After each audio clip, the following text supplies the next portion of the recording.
All right, everybody, welcome back to the Aptitude Outdoors podcast. Thanks for tuning back in.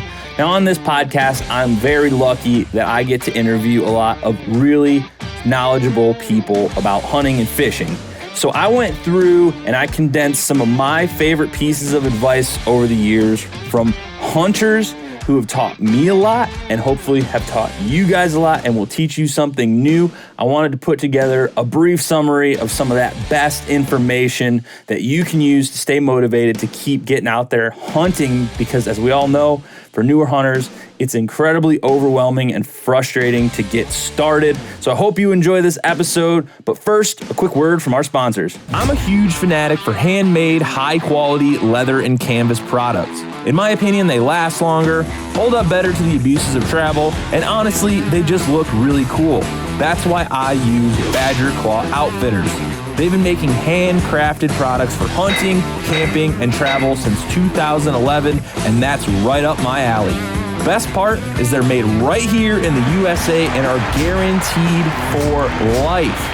They've got everything from gun leather, belts, custom knife sheaths, wallets, duffel bags, leather and canvas pouches, everyday carry items, and more. Badger Claw Outfitters, made in the USA, built for the wild.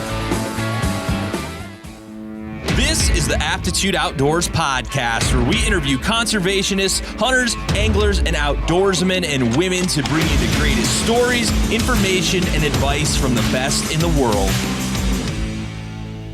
What advice do you have for maybe people like me who are just getting into it? Like within the last 5 to 6 years is when I've started getting into hunting. How do I go about getting better over time? Because like I don't have a lifetime of experience and it can be so frustrating. Like there's days you just want to give up because you're seeing people on Instagram nailing deer like left and right, and you're sitting out there for 15 hours and there's just like nothing around. Yeah. It can be really disheartening for a newcomer. I mean, boots to the ground is the easiest. Try to, if there is a course or somebody that you know that's offering up free information, just try to take that and then put it to work. You know, you can listen to that stuff for 10,000 hours. You're probably not going to get that much better. You know, you got to take it and go out in the field and just mess up, you know, bump deer, screw up a lot and just get out there. I mean, that's, you know, I wish I had a better answer, but that's it, man. You just got to get out there. For me, that journey has been so awesome, just learning about wildlife. And I intentionally stay away for the most part from all of the like super crazy advanced technology, because I know that I need to build that base level understanding before I start doing like all this stuff with Onyx hunting and e-scouting and all this stuff that people nowadays is just like a thing people come into. And I'm like I use Onyx. I'll find like if I'm in a wood lot and I mark a deer, I'll see a deer and I'll put it on the map like, hey, he was here yesterday, just so I can like remember. But I'm not like actively like, oh, here's a ridge. I'm just gonna go out in the woods and look. And maybe that's to my detriment, but I want to know how these. Do you think that's missing nowadays? That's the whole point I'm getting at. And I think you have the perfect mindset, really, because you're just learning to read the land and the sign in general.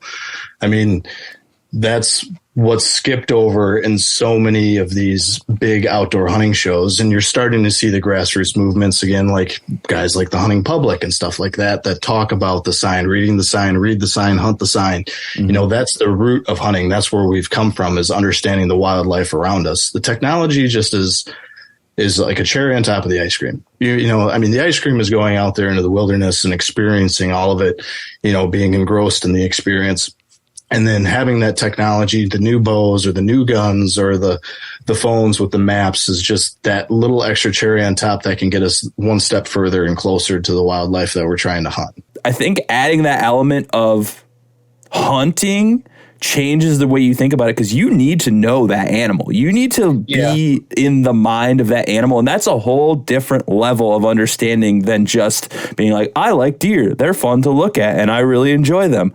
It just takes it to that that obsessive level, I think. And I think only a hunter can understand that, really. Yeah. And then it's like, because and then even within that, there's so many sub levels, I guess you could say, where you really start to understand why deer are doing what they're doing. And then if you make that decision to go down the rabbit hole of going after these old, weary, mature bucks, then it's like that's a whole nother ball game in itself, because they just operate on different standards than the rest of the deer herd. And they're always that one further step ahead than all the other deer once you really do start to understand them. And it just makes it that much more of a challenge and that much more of just that constant grind trying to figure them out. I find that a lot of the stuff that I am now getting into, like more detailed fishing techniques or more nuanced hunting and all this stuff, I feel like I just get sucked into a rabbit hole of like, what you really need is to buy more gear that's expensive, which happens to sponsor our show, versus like knowing your shit about animals, essentially, like habitat and stuff like that. So where do you kind of find yourself in that debate? Like, is it better to just kind of learn the old school techniques, or is the technology is super helpful, but is it like kind of hindering people in their advancement as hunting, fishing? To preface this, I will say although I shot my first grouse, or my last grouse probably before my adult life when I was 12, so I had grouse hunted a long time. I haven't grouse hunted but more than 5 years, so I am very new to the sport. Mm-hmm. When I write about grouse hunting, I don't write as an authoritative figure who has, 1 million birds under my belt. And I think that, back in 40 years ago, people like Bob Garner, people like, Morton F. on Michigan Orders, that's who we kind of trusted for our outdoors news and tips and how-tos. And with the digital world, everything has grown and we're able to reach people like this, and there are lots of benefits like that of having a connected world, but we have to be mindful of who's telling us the story. And I think, that's on the end consumer and you to kind of look at who, especially if you're new coming into this world. And I think we probably should be more transparent with new people in this world of influencers and everything else, that even though someone's, telling you to buy a product, it may be because they're given that product, because they're paid to talk about that product. Something I learned early on in journalism was that if you're given a product for review, you state that very early on in the article, and that's transparent. I think it's something we're going to grapple with in our industry. I mean, folks want a source that they can trust for being new, for getting gear. And sometimes they can be just inundated with all the stuff when they Google these things. So, finding one or two sources you trust, or finding a mentor that can point you to a source or to a website or a podcast you trust, I think is a good first start. And then second, keep your ears open and don't be afraid to try new things. And I guess third, don't think you have to buy the most expensive things. When I jumped into duck hunting, a little segue, duck hunting is a very expensive sport when you start talking about shotguns and decoys and boats and trucks to pull those boats. And, but I can walk out my door with my dog and a buddy and a half dozen old wood duck decoys and have as good as a time as I'm going to have motoring out 5 miles on Saginaw Bay, and that Saginaw Bay trip cost me $200 just to get out there and do it. Mm-hmm. So, you have to kind of realize what you're after in the hunting and fishing world. And I've made that arc. I started where I needed to shoot all the birds, every bird possible, and be with all the people doing that. And then I quickly learned that I would rather be with people who are enjoying the time of field. So it's what you want to look for in the industry. And you hit the nail on the head that there's a lot of influencers. There's a lot of noise out there, and you kind of have to sift through it and look for a source you trust. I don't know. It's one of those things. It's like, do I actually suck, or is this just really that hard? Because the thing is, like, that I notice is that everyone online makes it look so easy. And I almost feel like a fraud a lot of the time, because I'm like, I hunt more than anybody I know. Maybe you hunt just as much or more than me. You always got to remember, like, they're not showing you their failures, Yeah. How many days did they go out? how do they cleverly edit that clip to make it look like it was just announced, oh, we limited it out by 7 a.m. Sun didn't rise till 6 or 7:30, you know? How'd you do that? It is what it is.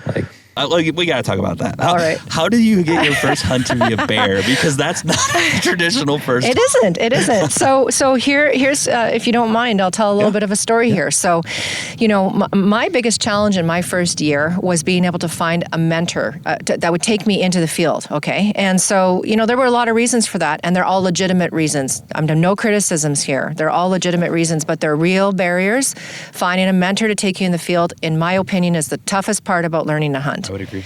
And so I ended up, what happened was just a fluke. Like I mentioned, even though I grew up in a farming community, nobody ever talked about hunting. So I didn't realize that some of my uncles and cousins hunted. It was never discussed. Maybe they discussed it with each other, but never in front of the women. I'll just say that. Yeah. No criticism. It was what it was. Same with the guys I went to school with. I never knew any of them hunted. So here I am on this journey. It's 2017. I'm talking to one of my cousins, one of my best friends, Guy. And he's like, how's it going? I'm like, it's going really good. I figured out how to become a legally licensed firearm owner in Canada. That is not as easy as it sounds. It's not like the United States. And I took my hunter education, and I've joined some local clubs, and I'm starting to make some friends, and I'm volunteering and trying to give back to, to improve that. And I said, but I'm having a heck of a time finding a mentor. And he said, I won't use my friend's last name, but he says, you remember Don from school, don't you? And I said, of course, great guy. And he's like, well, Renee, he's a huge hunter. And I said, what? I had no idea. He said, I play hockey with him every Sunday night, men's league. He said, how about I talk to him? I said, that'd be great. So long story short, I get together with an old friend that I haven't seen since I was 23 at a bush party, and we have coffee. And he's married. He has 2 children who are just transitioning out of high school into college. He'd mentored his wife. He'd mentored his son and his daughter. And he was like, I'm ready for a new challenge. I'd like to help you out. So he did a great thing. He respected his wife. He invited me out to their home. I got to meet his wife. She's awesome. She was very, very chill about him mentoring, to her, a strange woman, right?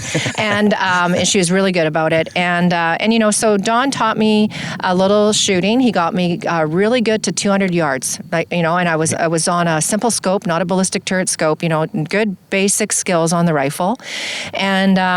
And he helped me with gear questions and things like that. And it was the middle of winter. So, I was like, I live in Alberta. I fully expect my first hunt to be whitetail in November, right? Yep, fully classic. Expected that. Yeah. So in April, out of the blue, he gives me a call and he's like, hey, how's it going? And he's like, you ready to start hunting? And I'm like, yeah, for sure. Are we planning for like a whitetail hunt in November? And he's like, no. He's like, so I have a bear camp in northern Alberta. I've been hunting bear up there for over 20 years. I know the area well. And he said, I want us to start bear hunting. I'm going to take you on a bear hunt. And I honestly, you could have heard a pin drop in that phone conversation. I was in shock. Who goes on a bear hunt for their first hunt? Seriously, that's right? Not me. And I mean, this wasn't a regular, this was we are in high northern Alberta. It is bear country, crawling with black bear. And Don hunts with spot and stalk method, not over bait or with dogs. And, so here I am. My whole life I've been, as a backpacker, taught to fear bears, to be very aware of bears, to avoid them at all cost. And here I am about to spot and stalk on bear, right? It was a real mind twist, but it was awesome. And the first time we went out, we went for a 3-day weekend and we spotted 17 black bear. We stalked on 8. We passed on every one of them. They were all legal, but, I really appreciated things that Don taught me that weekend. From the smallest things like the importance of how you take a step when you're stalking on an animal, to be quiet, to really bigger things like, yeah, that bear might be legal, but we're not going to take it because it's not old enough. And he taught me important conservation concepts like the importance of taking out the oldest boar you can in order to help regenerate the genetic breeding probabilities, because old boars will kill younger boars. And so if you take out an old boar, you're actually doing a benefit to the genetics of the bears. So we passed on every one. And then we went back a couple weekends later, and that's when we stalked in on the boar that I successfully harvested. And it was such an incredible experience that I think it will, even though I've only been hunting for 5 years, I think it will be my favorite hunt for my whole lifetime. And it was so profound for me.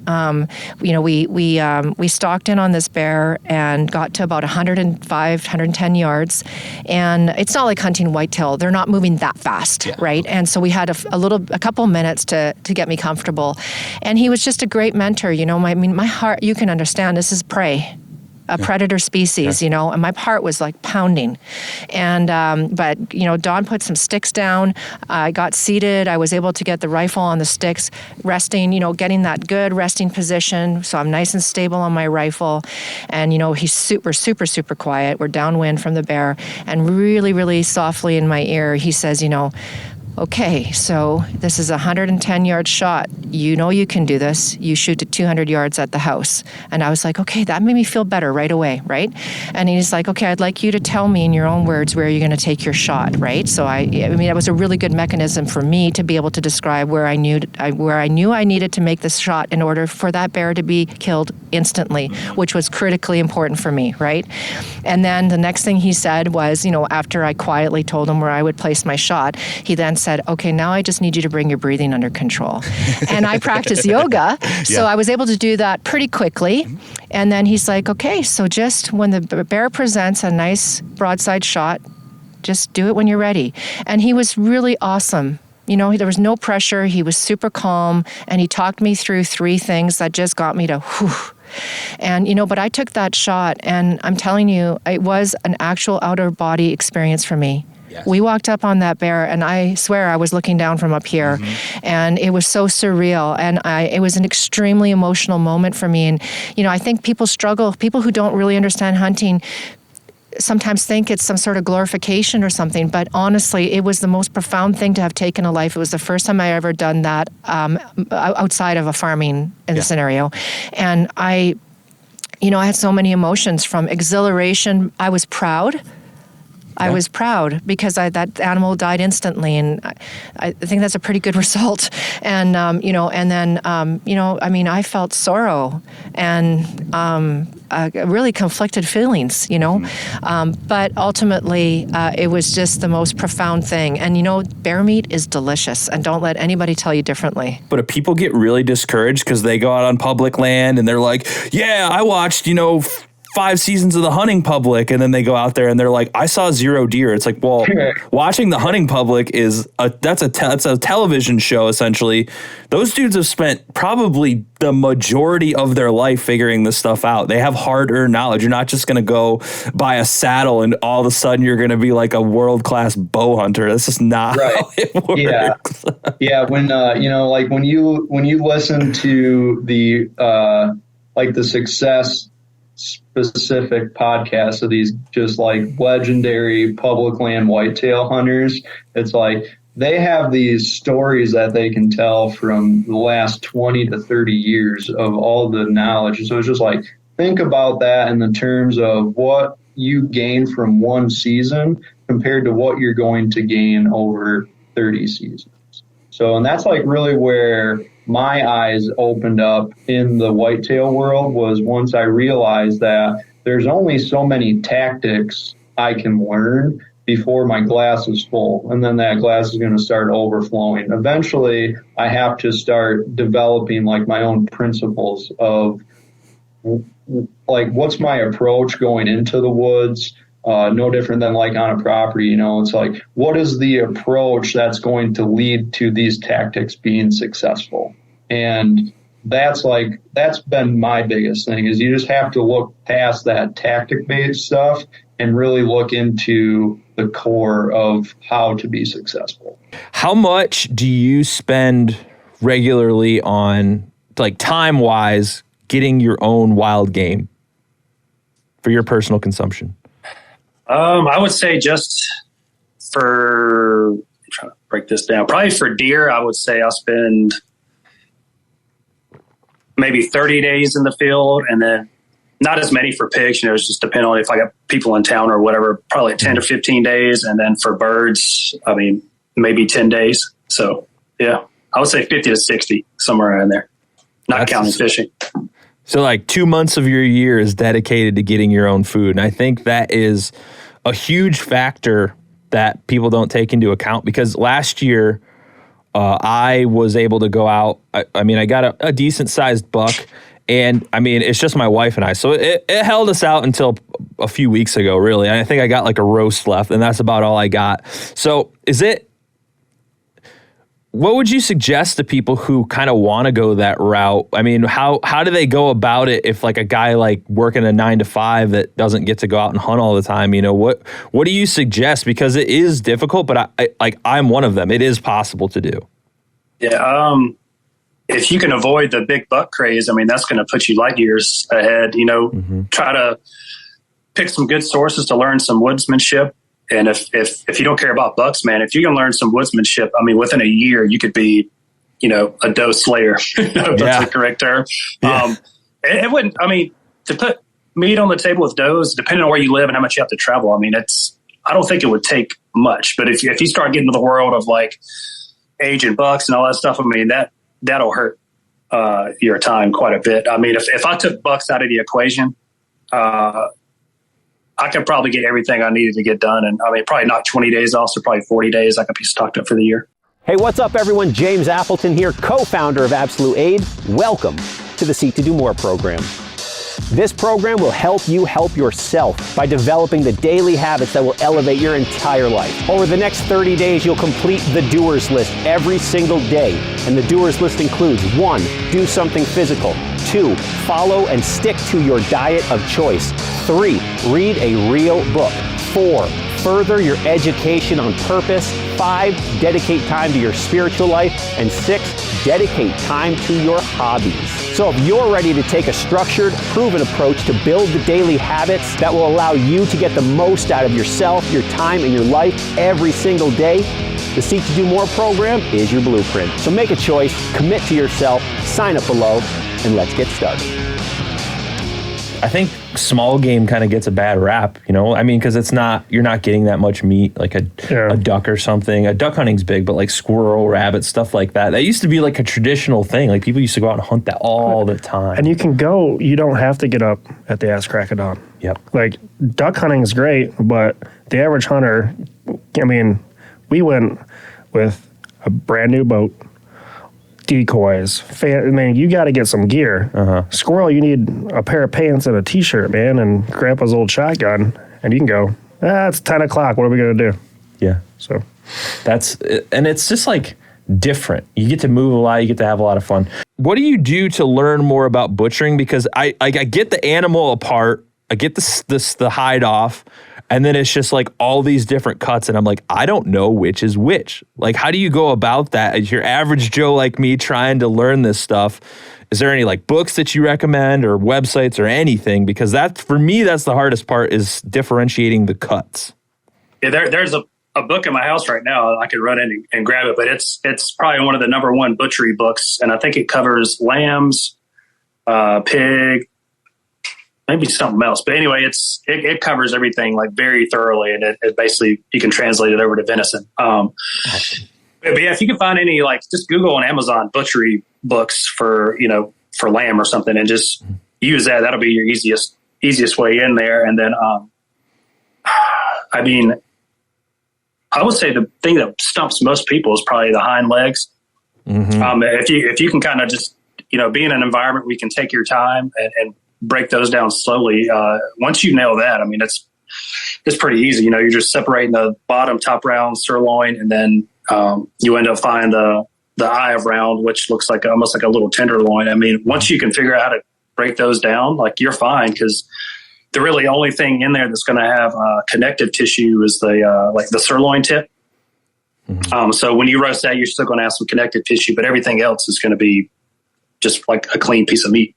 What do you think this obsession with gear, and I see it's very prevalent in both the backpacking, hiking, and hunting worlds especially. There's just this freaking obsession of people that are just like, oh, I gotta have the latest, greatest thing when I already have 1,000 of them, but I have to buy this new brand, this new piece of equipment for this specific thing, or this newest bow, or this newest whatever, foot warmer, whatever the shit comes out every other day. Where do you think this obsession comes from? Because we talk about it a lot, but I don't think we ever got to the main reason of why we think this happens. Is it just the way society is, or is it just people trying to look cool on the internet? I don't know. I've never figured it out. Ding, ding, ding, ding, ding, ding, ding. I think that, personally, I do think that there's a huge image. There's an aesthetic that people want, whether it's, it's in the hiking world, the backpacking world, or definitely the hunting world. There is this image that I want people to see of me. So if I don't have all this expensive, new, whatever's hip thing. And again, that's not it's not necessarily a outdoors type of problem. It is definitely just the norm in society is to present this image. Keeping up with the Kardashians or whatever the hell it is. That's it. I mean, the phrase keeping up with the Joneses, it's literally that exact concept. Dude, it drives me bonkers because it's you see these people with, hey, look, I got all this new camo this year, blah, blah, blah, blah. It's well, what'd you use last year? What'd you use the year before? Why does that not work anymore? You post these videos every year of new camo, but it's well, what was wrong with last year's? Or, you got this, you got that, or when it comes to the backpacking world. I mean, the hunting world and the backpacking world have a lot of crossover, but there's also a lot of differences too. I feel that vibe, that have to have the newest camo and whatever's trendy right now, if you replace that, you replace trendy camo with ultralight, now you hit the backpacking world. So it's the same thing. I want the street cred. I want those, those points for, my credibility. But if you replace that with ultralight stuff, or, for me, I'm just, when it comes to hunting, I buy Cabela's brand camo. It's cheaper. It's the same material. It works. Or if it comes to backpacking or hiking or just general outdoor stuff, I'm not buying North Face and Patagonia. I'm buying EMS's brand stuff, Eastern Mountain Sports, which is, an REI of the Northeast. But if I had an REI, maybe I'd go there. But I'm buying their stuff because it is the same stuff. It still works. It's more affordable. And I just don't care about this credibility. I just want stuff that works. Does this work? Yep. All right, let's go. That's the question I have. Does it work? Yep. Okay, cool. But yes, I do feel that there's unfortunately an image, and obviously we're not stupid. Social media is 95% to blame, because if the only people you ever saw you were the handful of people you crossed outdoors that day on the trail, who cares? No, 4 people that you see are going to know about your new lightweight backpack or your new, this or that. And obviously there is uses, there is time to purchase new stuff, but I would dare say it's a bit out of hand from what I see, from just as a viewer in the background who doesn't typically partake. I buy when I need to, and it pains me to buy. But I'm also not a gear nut, and you know that about me. I'm not a gear guy, and does it work? Yes. Okay. Here we go. I want to get out there. So, and I know you're the same way. I mean, you see the guitars on your wall there. Even when it comes to music, same thing for me. I've never been a gear nerd. I have lots of guitars, and it's do these work? Yep. All right, let's go. How's the distortion on the amp? Great. All right, cool. Let's go. So I do think part of that is probably our kind of just general mentality towards anything. I'm not a big gear guy. I'm a very functional person. I just like to get the job done. I like to have stuff, obviously, that works, obviously, that I can rely on, but I'm not a nuts and bolts, obsessing over stuff. And I feel that's a lot of what I see on social media nowadays is dudes obsessing over tuning their bow every time they hunt and stuff, which is important. You have to have a functioning weapon of choice. You don't just want some piece of shit that's not going to work. Right. Yeah. But when you, as a hunter, how do you feel on that topic? I mean, obviously I have my own opinions on things, but is it important to you? I just see so much online is just pushing name brands and trying to look cool as shit rather than just going out and being obsessing over deer hunting. Yeah, I'm more so of the latter there, just obsessing over deer hunting. I've never really been a gear junkie. Same kind of thing for me. Like, I like to just use the stuff that works, and I look at, like, if it's not causing me any issues, then I'm not going to go out there and spend an extra few $100s just because it's got this logo on it. And I honestly, like a lot of the stuff, just for like the little like knickknacks that you have when you're taking everything out in the woods, or how you're tying things together. Like, I feel that I've developed my own hunting style that it's so hard for these big businesses to break down how all these people are hunting. And I like to just like customize a lot of my stuff anyway. And like, I don't get big into like the camo and everything like that. Like, I feel that you can get around that by just understanding the wind and thermals and approaching the woods the right way. And as from the gear standpoint, same kind of thing. Like, if it ain't broke, don't fix it.